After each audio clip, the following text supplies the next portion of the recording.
제167자 더불어민주당 정책조정회의를 시작하겠습니다. 먼저 홍익표 원내대표의 모두 발언이 있겠습니다.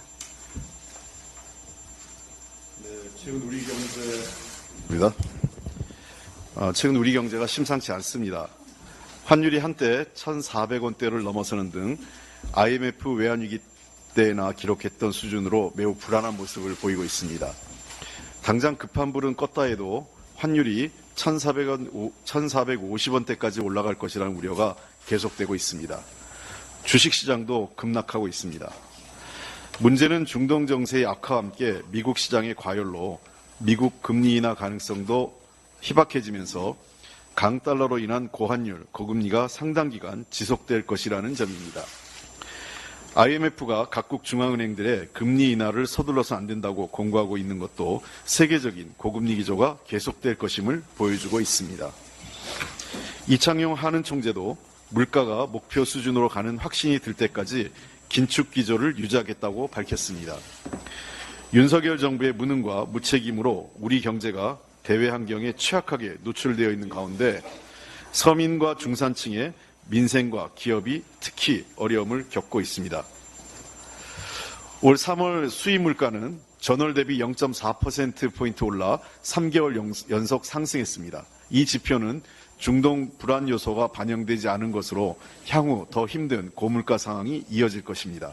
이로 인해 우리 기업은 원가 등 생산 비용 상승 압력으로 수출 경쟁력이 떨어지고 내수 부진으로 실적이 약화되면서 설비 투자와 연구개발 여력까지 떨어지는 등 장기적 전망까지 악화될 수 있다는 우려가 커지고 있습니다.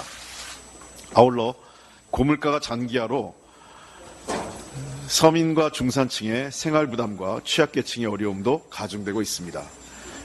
우리 기업이 외화로 빚을 낸 대외 채무도 급증해 고환율에 따른 이자 비용 부담까지 커지고 있습니다. 현재 우리 기업의 대외 채무는 2023년 말 기준 역대 최대인 225조에 달하고 있습니다. 지금이 바로 정부가 가장 필요한 때입니다. 정작 국민과 기업이 가장 필요할 때 윤석열 정부는 보이지 않습니다.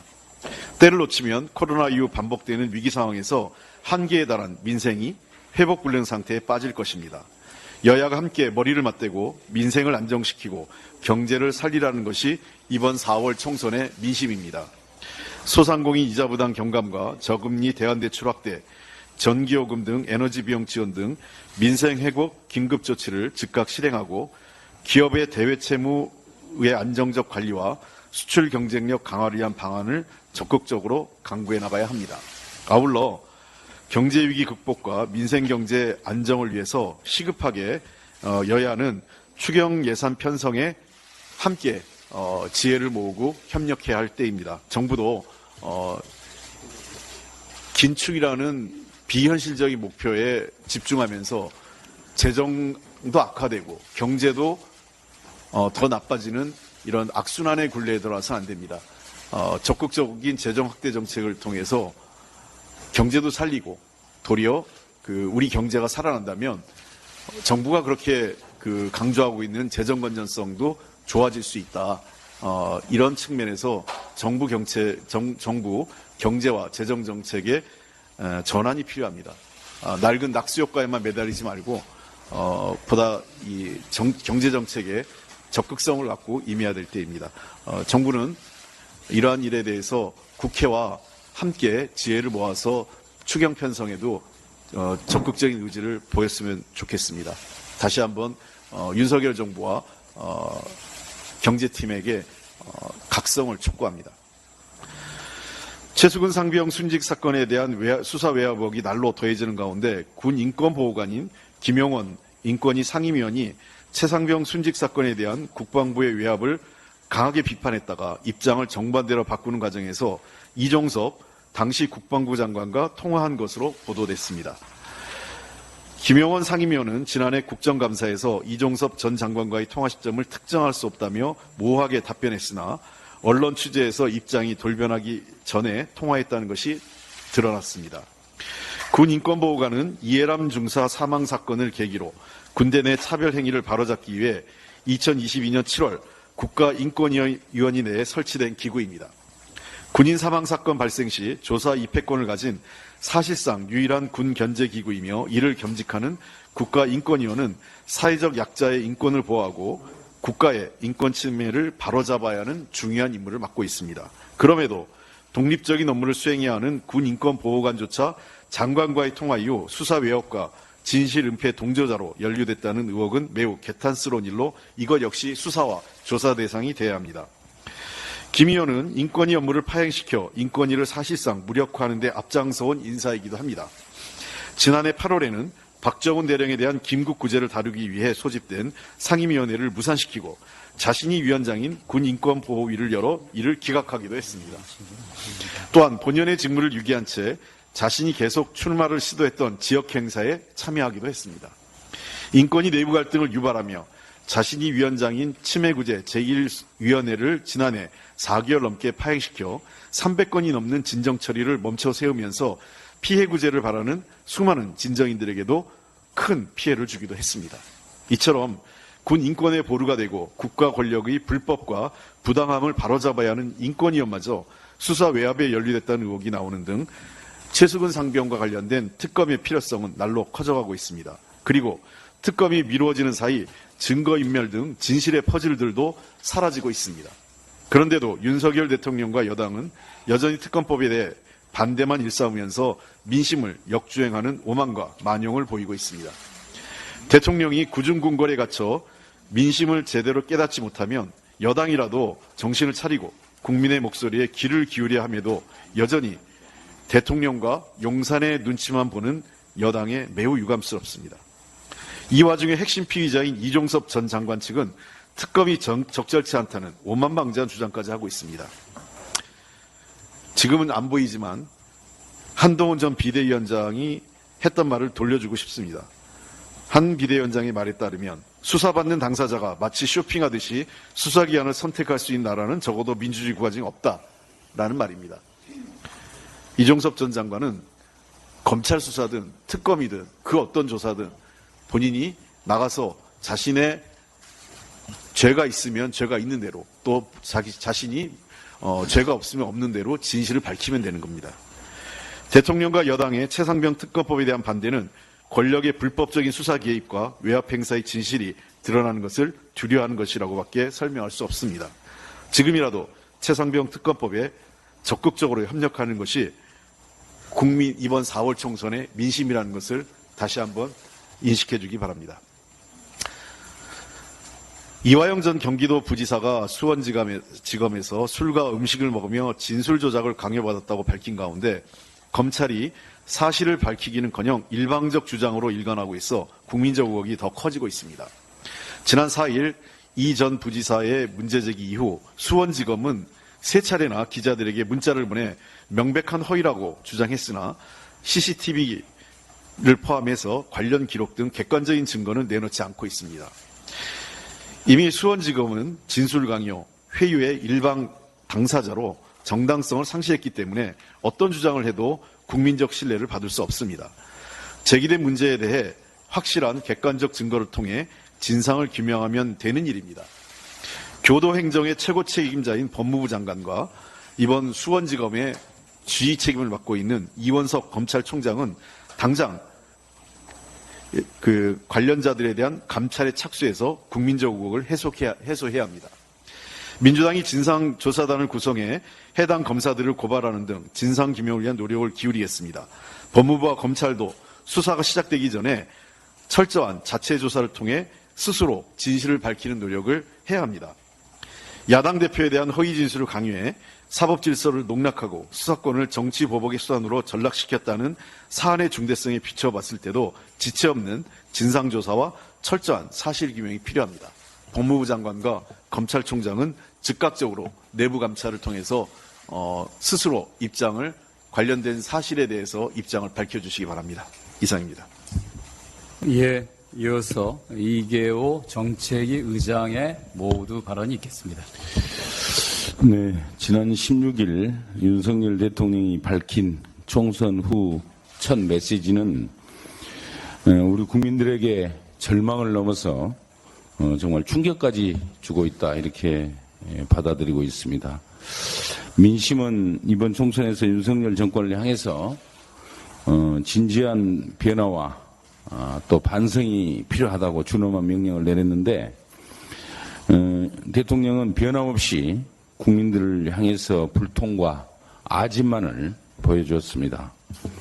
심지어 대통령은 협치 없는 독단적 정치, 소기의 경익기에 가까운 소통 부재의 국정 운영을 앞으로도 계속하겠다는 정말 어이없는 의지까지 드러냈습니다.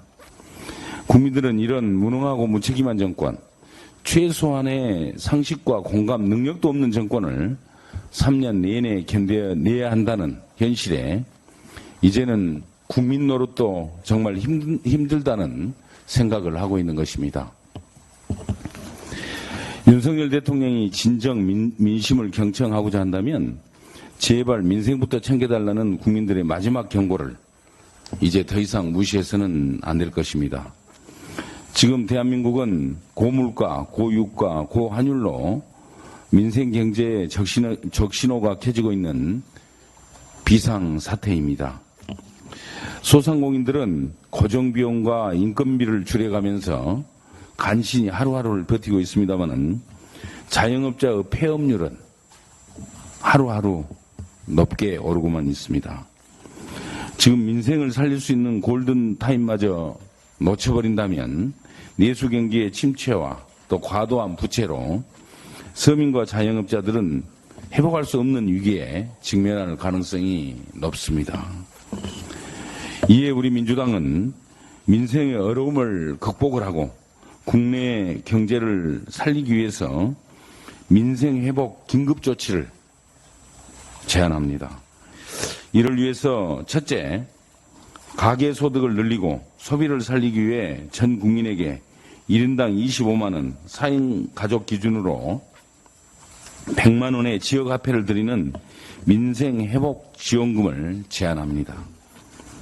취약계층에 대한 지원은 더 두텁게 이루어지도록 기초생활수급자, 차상위계층, 그리고 한부모 가족에게는 한 사람당 10만 원의 추가 지원이 필요합니다. 이렇게 하면 약 13조 원이 소요될 것으로 예상을 하고 있습니다. 둘째, 저금리 대환대출을 현재 편성된 예산 현액 5천억 원에서 1조 원으로 2배로 증액을 하고 소상공인 전통시장 자금을 현행 4천억 원에서 8천억 원으로 이것도 2배로 증액하는 등 소상공인들의 대출과 이자 부담을 완화하는 정책을 확대해야 합니다. 이렇게 하는 데는 약 9천억 원 정도의 증액이 필요할 것으로 예상을 하고 있습니다. 또한 고유가 등으로 에너지 비용 상승 가능성이 높은 만큼 여름철 소상공인들의 전기비용 지원 그리고 사각지대 해소를 위한 지원 대책을 반드시 마련해야 합니다. 이에 소상공인 에너지 비용 지원 사업 예산을 약 3천억 원 추가 증액하는 것이 필요하다 말씀드립니다. 마지막으로 제도권의 금융회사 대출이 어려워서 고금리 대출을 이용할 수밖에 없는 저신용, 저소득자 대상의 지원 정책을 확대해야 합니다. 이에 대표적 고금리 대안자금인 서민금융진흥원 햇살론 15에 대한 출연금을 900억 원에서 1,800억 원으로 약 900억 원 증액하는 것이 필요합니다. 생의 벼랑 끝 위기에 처한 우리 국민들의 삶을 지키는 것은 국가의 책무입니다. 그에 대한 첫걸음으로 우리 당의 민생회복 긴급조치에 대한 정부 여당의 긍정적인 답변이 있기를 기대합니다. 끝으로 오늘 회의는 21대 총선 후 첫 정책조정회의입니다. 그동안 여러 언론인 여러분들께서 정책위원회 일과 관련해서 많은 도움을 주셨습니다. 특별한 감사를 드립니다. 잊지 않겠습니다. 고맙습니다. 예, 수고하셨습니다. 이어서 유정주 원내 부대표의 발언이 있겠습니다. 네, 유정주입니다. 16일 대통령이 국무회의에서 내놓은 모두 발언을 보면서 총선의 민의를 진심으로 받아들이고 있는 것인가 반성하고 있는 것인가 묻지 않을 수 없었습니다. 이번 22대 총선은 윤석열 정부에 대한 국민의 심판이 얼마나 매서운지 보여준 선거였고 성적표는 말할 것도 없이 올 F였습니다. 그러나 윤석열 대통령은 낙제점으로는 정신이 들지 않는 것인지 여전히 갈짓자로 걷고 있습니다. 대국민 사과도 부족할 이 현 시점에 나는 옳았는데 국민이 몰라준다라는 식의 오히려 섭섭함이 담긴 대통령의 메시지. 여기서 읽을 수 있는 것은 단 한 가지였습니다. 앞으로 임기 동안 바뀔 것은 없다라는 예고편이며 진짜 장르로 치면 공포다입니다. 반성보다는 변명이 앞서는 대통령의 이 모두 발언 속에서 아집이 대한민국 정권의 주제가 된다면 정말 공포스럽겠다 이런 생각을 떨칠 수 없었습니다. 국무회의가 비공개로 전환되고 나서야 그제야 참모를 통해 실은 윤석열 대통령이 사과의 의미가 담긴 발언을 했었다라고 전달되었습니다. 국민에게 드리는 사과를 참모를 통해 하는 그 여전한 태도 참으로 무례합니다. 윤석열 대통령의 사과는 뭐 늘 그랬습니다. 누누이 강조했으나 대한민국에 남탓만 하고 반성하지 못하는 철없는 대통령은 필요 없습니다. 고쳐쓰지도 못한다면 말 그대로 심판해야겠죠. 국민들은 윤석열 대통령에게 온몸으로 묻고 있습니다. 대한민국과 우리 국민의 현재가 그 미래를 계속 맡겨도 현재와 미래를 계속 맡겨도 되겠냐고 말입니다. 그런데 여전히 오답을 내놓고 있으니 답답할 뿐입니다. 윤석열 대통령이 사정기관 장악에서 손을 떼 제왕적 대통령 폐해를 청산하겠다며 취임하자마자 가장 먼저 없앤 것이 민정수석실이라는 것은 다 아실 겁니다. 그리고 다 알다시피 최근 총선에 드러난 민심을 더욱 잘 청취하겠다며 또다시 말을 바꿔서 민정수석실의 기능 부활을 검토하고 있습니다. 그 민정비서관이라는 명칭만 새롭게 가져와서 검찰의 장악력을 더욱 높이려는 것 아니냐는 우려가 나오고 있습니다. 민정수석실의 부활은 민의를 저버리고 자기 안위 지키기의 절정을 보여주는 형태입니다. 진정한 반성이 무엇인지 모르는 대통령을 둔 국가의 부채가 이리도 크다는 것을 절감하는 대목은 또 있습니다. 국민의힘이 최상병 특검법에 부정적인 입장을 밝혔죠. 정치 참사라고 볼 수 있습니다. 여당이 총선 참패의 원인을 조금도 이해 못하고 있다는 징조입니다. 한 청년의 억울한 죽음을 마주하는 이 비정한 태도와 수사에 떳떳하지 못한 정부 여당이 이번 총선의 민의를 진심으로 받아들인다면 최상병 특검법 통과에 전첨 후고 없이 민주당과 함께 해야 하는 것이 맞습니다. 또한 윤석열 대통령도 거부권 행사라는 상습적인 습관을 최상병 특검에서는 멈춰야 할 것입니다. 윤석열 대통령과 정부 여당에 촉구합니다. 지금이라도 국민들께 진정한 반성의 자세를 보이십시오. 그 방법을 찾으십시오. 국정의 방향이 무엇인지 성찰하고 국정을 쇄신하는 최소한의 양심과 행동을 보여야 할 것입니다. 그것만이 엄중한 심판 앞에 도리라 할 것이고요. 돌아오지 못할 강을 끝까지 건너지 말라는 말을 꼭 드리고 싶습니다. 그런 말로 21대 원내 부대표 발언을 마치고 싶습니다. 이상입니다. 예, 수고하셨습니다. 예, 마지막으로 박주민 수석 부대표의 발언이 있겠습니다. 네, 총선 끝난 지 일주일 됐습니다. 총선 과정에서 국민들로부터 많은 이야기 들었습니다. 대부분의 말씀이 살기가 너무 어렵다. 정치권은 민생을 좀 살펴야 된다. 이런 말씀이었습니다. 제 생각에 여당도 마찬가지 이야기들을 많이 들었을 거라고 생각합니다. 그래서인지 대통령이 국무회의 발언에서 첫째도 민생, 둘째도 민생, 셋째도 민생이었다고 그 민생을 강조했다고 저도 들었습니다.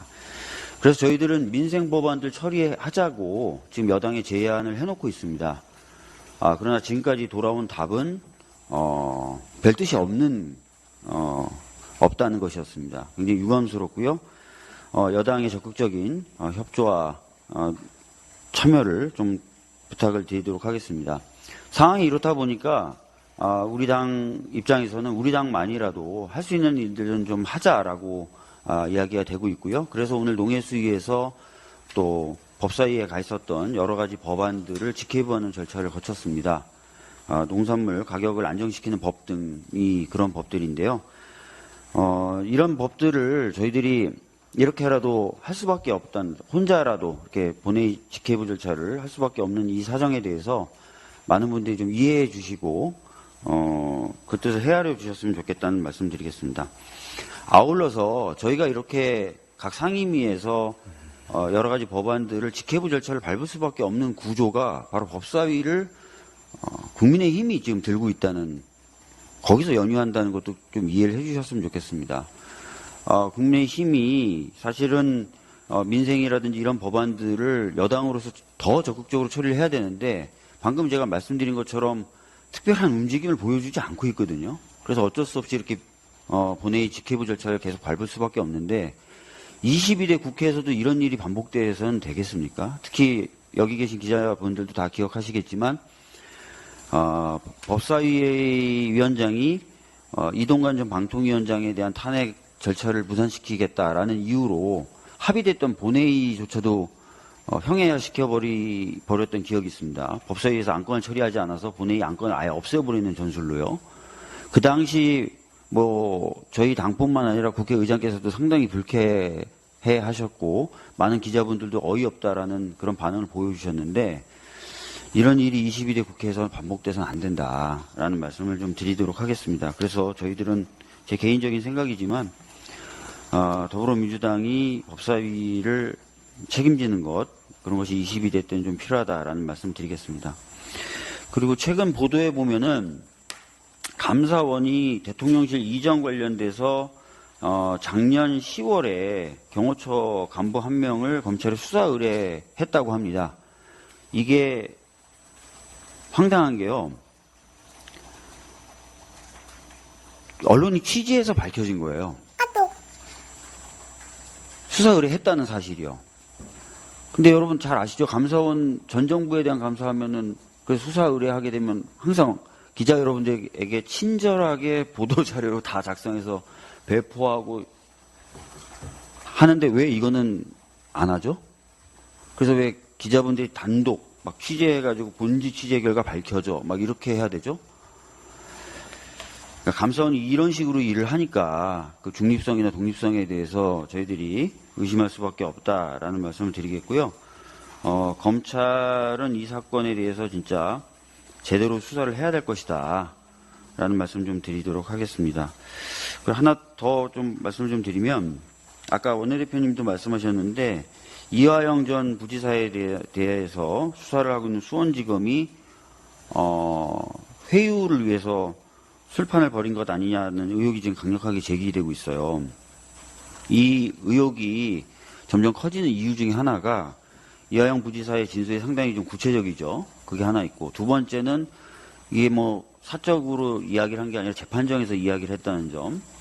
세 번째는 이 수원지검에 원포인트로 인사됐었던, 그래서 이 사건을 맡고 있는 김영일이라는 검사의 전력이 이런 식으로 그 수감자들을 대상으로 편의 제공 등을 통해 가지고 왜곡된 진술을 받아냈다, 이런 전력이 있어요. 그래서 과거에 징계도 받고 했지 않습니까? 그러다 보니까 이제 이런 의혹들이 허무맹랑한 것만은 아니다라고 지금 언급이 되고 있는 것 같습니다. 아까 원내대표님도 강조하신 것처럼 객관적인 증거로서 이런 일이 없으면 없다, 있으면 있다라고 밝혀져야 될 것 같고요. 그래서 대검의 보다 적극적인 노력이 좀 필요하다라고 생각이 됩니다. 그렇지 않고서는 이 검찰이 그동안 이번 정부 탄생 이후에 받아왔던 정치적 중립성이 훼손됐다는 의혹을 벗을 수 없을 것입니다. 당부의 말씀을 드리고요. 우리 당은 필요하다면은 법사위 소집 요구 등 각종 조치들을 해나갈 것이다라는 말씀 드리도록 하겠습니다. 예, 이상입니다.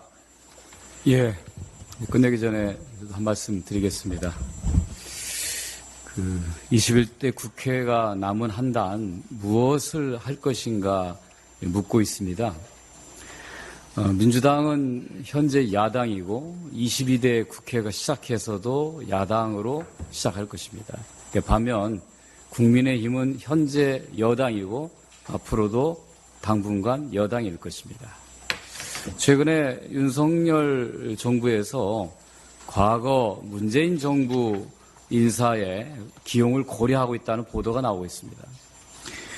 제가 말씀드리건대 그런 과거 정부를 소환해서 현재 민심을 돌파하려고 하기보다는 현재 21대 국회에서 남은 민생을 위한 시급한 입법 과제와 대한민국의 미래를 위한 해결을 해내는 것이 더 총선 민의를 받드는 일이 될 것입니다.